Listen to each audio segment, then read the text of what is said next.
বিসমিল্লাহির রহমানির রহিম। প্রিয় দেশবাসী, আসসালামু আলাইকুম।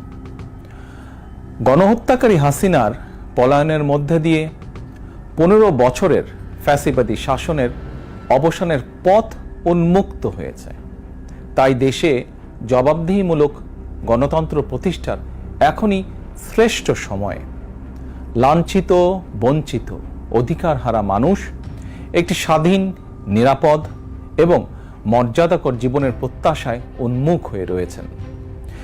জনপ্রত্যাশা পূরণের জন্য একটি নিরাপদ এবং মানবিক বাংলাদেশ গড়ার এখনই শ্রেষ্ঠ সময়। ফ্যাসিবাদী শাসনের অবসান ঘটিয়ে দেশের গণতন্ত্র, মানবাধিকার, ভোটের অধিকার প্রতিষ্ঠার জন্য গত 15 বছর ধরে গণতান্ত্রিকামী মানুষ আন্দোলন সংগ্রাম অব্যাহত রেখেছিলেন।